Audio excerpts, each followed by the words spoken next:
I would now like to invite the next speaker, who actually we only spoke to today once we heard that Mufti Khalid Saifullah Sahab would not be able to join. Alhamdulillah, ہمارے سامنے کچھ پیش کریں. السلام علیکم ورحمۃ اللہ وبرکاتہ. الحمد للہ کفا وسلام علی عبادہ الذین اصطفى اما بعد. فاعوذ باللہ من الشیطان الرجیم. بسم اللہ الرحمن الرحیم. انہ لحب الخیر لشدید. رہبر ایتھیکل سروسز یا فائنینشیل سروسز کے ذمہ داران جناب شریف صاحب، محترم جناب مرزا یاور بیگ صاحب اور اس ادارے کے ذمہ داران اور حاضرین، اس مجلس میں ہم لوگ اس مقصد سے جمع ہیں کہ اس ادارے کے طریقہ کار کو سمجھیں کہ بہتر طریقہ انویسٹمنٹ کا کیا ہو، اور ایتھیکل کا لفظ بتا رہا ہے کہ اس میں اسلام کے جو بنیادی اصول ہیں کہ وہ انٹرسٹ فری ہو، اس میں گیمبلنگ نہ ہو جیسا کہ حضرت مولانا نے ابھی فرمایا، اور اسی طرح سے الکوہل وغیرہ کی بزنس نہ ہو. ان سے بچتے ہوئے اسلامی اصولوں کے مطابق کیسے کاروبار کیا جائے اور کن سیکٹرز میں انویسٹمنٹ کیا جائے کہ اس سے اللہ تعالیٰ کی مرضی کے مطابق ہمیں رزلٹ مل سکے. قرآن مجید میں مال کے سلسلے میں کئی اصول بتائے گئے ہیں، جن میں بنیادی طور پر یہ بات سب سے اہم ہے کہ یا ایھا الذین آمنوا لا تأکلوا اموالکم بینکم بالباطل، کہ ایمان والو تم آپس میں ایک دوسرے کا مال باطل طریقے پر، غلط طریقے پر نہ استعمال کرو. یا تو تجارت ہو تمہارے آپس میں، کسی کا بھی مال اس کی مرضی کے بغیر، اس کی ترجیح کے بغیر، اس کی پسند کے بغیر نہ لیا جائے. دوسرے یہ فرمایا گیا کہ وَلَا تُؤْتُوا السُّفَهَاءَ أَمْوَالَكُمُ الَّتِي جَعَلَ اللَّهُ لَكُمْ قِيَامًا. اپنا مال بیوقوفوں کے سپرد مت کرو، جو جانکار نہیں ہے، جو ایکسپرٹ نہیں ہے اپنی فیلڈ کے اور مالیات کے، جو چیزیں فائنانس سے تعلق رکھتی ہیں ان کے. اس لیے کہ مال کو اللہ تعالیٰ نے تمہارے گزر بسر کا ذریعہ بنایا، تو تمہارا اختیار ہے. اور پورے قرآن مجید میں سب سے بڑی آیت عقیدے یا عبادت یا اخلاق یا اور کسی چیز کے بارے میں نہیں، بلکہ معاملات کے بارے میں، کہ آپس میں شفافیت اور ٹرانسپیرنسی پیدا کرنے کے لیے یہ ٹرانسپیرنسی پیدا ہوگی اسی طرح کے معاملات کو گواہوں کے ذریعے سے یا ڈاکومنٹیشن کے ذریعے سے واضح کر لیا جائے کہ ہمارے آپس کے جو معاملات ہیں کن بنیادوں پر ہیں، کہاں یہ پیسہ لگے گا، کن چیزوں میں استعمال ہوگا اور کیا اس کا رزلٹ ہوگا، جو توقعات ہیں مستقبل میں ان کے بارے میں بات ہو. یہ آیت مداینہ ہے جو سورہ بقرہ کی آیت نمبر 282 ہے، 282، جو قرآن مجید کی سب سے بڑی آیت ہے، وہ قرض کے لین دین کے سلسلے میں. اسلام میں مال کی اور مالیات کی اہمیت اسی سے معلوم ہوتی ہے کہ حضور اکرم صلی اللہ علیہ وسلم نے نہ صرف یہ کہ مالی معاملات کو دنیا کے امور سے جوڑا ہے، بلکہ ہم دیکھیں کہ دین کے بھی جتنے کام ہیں بغیر مال کے اور مالیات کے مکمل نہیں ہوتے. زکوٰۃ تو باضابطہ ایک رکن ہے، لیکن ہمیں نمازیں بھی پڑھنی ہیں تو مسجدیں بنانی ہیں، ہمارا پورا اوقاف کا نظام جس پر نظر ہے. اسی طرح سے اور جتنی بھی عبادتیں ان کا تعلق بھی مالیات سے. اسی لیے قرآن مجید میں خیر کے لفظ سے اس کو یاد کیا گیا، شر کے لفظ سے نہیں. حضور صلی اللہ علیہ وسلم نے فرمایا کہ نعم المال الصالح للرجل الصالح، اچھا مال ایک اچھے انسان کے لیے کتنی اچھی چیز ہے کہ صحیح جگہ سے وہ اسے کمائے اور اسلامی اصولوں کے مطابق اسے خرچ کرے. خرچ کرنے میں انسان آزاد ہے، یا تو اپنے طور پر تجارت کرے، یا کسی کے ساتھ مل کر سلیپنگ پارٹنرشپ کرے، یا پارٹنرشپ میں جائے. اور اسلامک فائنانس میں جتنے بھی ماڈلز ہیں، ہمیں نہیں معلوم کہ رہبر میں کیا طریقہ کار ہے، لیکن جو بنیادی اور ضروری جو فقہی مسائل ہیں ان میں استثمار ایک لفظ استعمال ہوتا ہے، اس کے معنی ہی انویسٹمنٹ کے ہوتے ہیں، اور یہ جدید دور میں استعمال ہوا. قدیم فقہا کے یہاں ہماری جو پرانی کتابیں ہیں ان میں استنما کا لفظ ہے کہ مال کو بڑھایا کیسے جائے، اور قرآن کے ان اصولوں پر ہے جو سورہ حشر میں کئی لا یکون دولتم بین الاغنیاء منکم، تاکہ مال ایک جگہ نہ رہ جائے صرف عمرہ کے درمیان، بلکہ روٹیشن ہو اور پوری کمیونٹی کو، پورے سماج کو اس سے فائدہ حاصل ہو. اس کے لیے تجارت کے مختلف طریقے ہیں. اگر ہم اسلامی فقہ کو دیکھیں، اسلامک جورسپروڈنس کو، اس میں ہدایہ سب سے بڑی کتاب سمجھی جاتی ہے. تو صرف ایک والیوم، یعنی اس کی جو تیسری جلد ہے وہ پوری کی پوری جلد مالیات کے اوپر ہے کہ بیع و شراء، خرید و فروخت کیسے کی جائے، کیا کیا کنڈیشنز آپ اس میں رکھ سکتے ہیں اپنی طرف سے، دیکھنے کی شرط، اگر اس کے اندر کوئی فالٹ نکل آئے تو ہمیں واپس کرنے کا اختیار ہوگا، اگر ہم کوئی چیز واپس کرنا چاہ رہے ہیں تو کیا کیا کنڈیشن لگائی جا سکتی ہیں. پھر اسی طرح سے مضاربت اور مشارکت، جس کا ذکر ابھی مولانا نے کیا، مرابحہ ماڈل ہے، تولیہ ماڈل ہے، مشارکہ ہے. اور جدید دور میں اسلامک فائنانس کے ماہرین نے بہت سے راستے متعین کیے ہیں، اور مال کی کوئی ایک ڈیفینیشن نہیں ہے اسلام میں. خاص بات یہ ہے کہ المال ما يدخر لوقت الحاجہ، ما يمكن ادخاره لوقت الحاجہ، ما يميل الیہ الطبع. مال اسے کہتے ہیں کہ جس سے لوگوں کی ضرورتیں پوری ہو رہی ہوں اور مستقبل کی ضرورت کے لیے اسے جمع کر کے رکھنا ممکن ہو، اور جسے لوگ مال سمجھنے لگیں. آج کے دور میں بہت سی ایسی چیزیں ہیں جو قدیم دور میں نہیں تھیں. مثلا پہلے یہ شرط تھی کہ آپ اپنے ہاتھ سے اگر بزنس کر رہے ہیں، معاملات کر رہے ہیں تو اس پر قبضہ کریں، لیکن ظاہر ہے کہ الیکٹریسٹی پہ قبضہ ہاتھ سے نہیں کیا جا سکتا، گیس پہ نہیں کیا جا سکتا، ایسی بے شمار چیزیں. لیکن ہمارے فقہا نے قدیم دور میں ایسی بنیادی چیزیں لکھی، بنیادی اصول لکھے. مثلا مجلس کی شرط ہے کہ اگر معاملہ کر رہے ہیں دو پارٹیز تو ایک جگہ بیٹھ کر کریں، ایک مجلس میں کریں، لیکن آن لائن مجلس میں ایسا نہیں ہو سکتا. تو مجلس کی جو تعریف کی گئی تھی وہ اس طرح سے کی گئی تھی کہ ایک وقت میں ہو. اگر ادھر سے آفر کیا گیا، ادھر سے اسے ایکسیپٹ کر لیا گیا، تو چاہے سامنے بیٹھ کر کریں یا جہاں سے بھی ہو جائے معاملہ ہو جاتا ہے. تو کہیں فقہ اسلامی میں کوئی رکاوٹ نہیں ہے جدید ٹیکنالوجی کے دور میں، ترقی کے دور میں، کہ ہمیں وہ اصول نہ ملتے ہوں. اور سب سے بڑھ کر جو مقاصد شریعت ہیں، جو 5 چیزیں بنیادی ہیں شریعت کے بنیادی مقاصد ہیں کہ دین کی حفاظت ہو، جان کی حفاظت ہو، عقل کی حفاظت ہو، نسل کی حفاظت ہو، اور مال کی حفاظت ہو. ان 5 چیزوں کی حفاظت کے لیے ہی شریعت کے تمام احکام دیے گئے ہیں. جتنی بھی رولنگس ہیں، فتاویٰ ہیں، فیصلے ہیں، آپ دیکھیں گے تو ہر حکم کے پیچھے ان میں سے کسی نہ کسی چیز کی حفاظت ہو رہی ہوگی. مال کی حفاظت کے تعلق سے نہ صرف یہ کہ رہنمائی کی گئی، بلکہ اس کے تحفظ کے لیے آپ دیکھیں کہ کتنے قوانین بنائے گئے. دنیا میں اعتراض ہوتا ہے کہ مال کی چوری پر ہاتھ کاٹنے کا اصول ہے.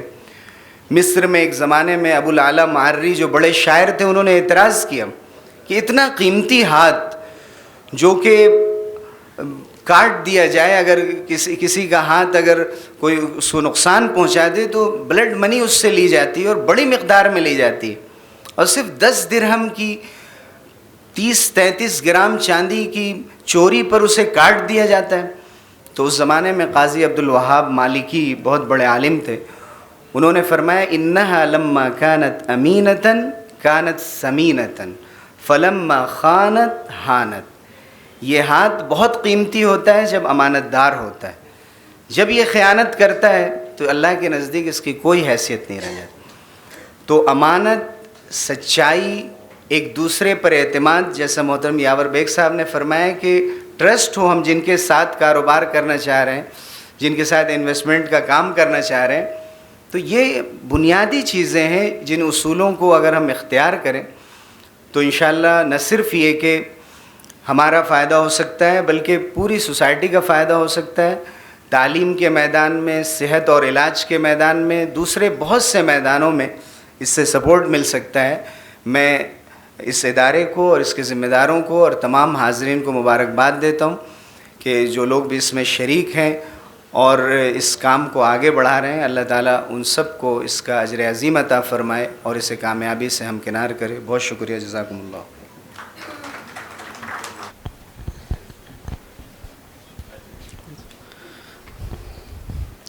So, since Yawar Beg Sahab requested that he be allowed to leave early, so we said that we have a question and answer session at the end, but any questions that are for Yawar Beg Sahab or for Mufti Sahab, so since we are running behind on time, we will take a maximum of 3 or 4 questions. So you can raise your hand and the mic will come to you, inshallah.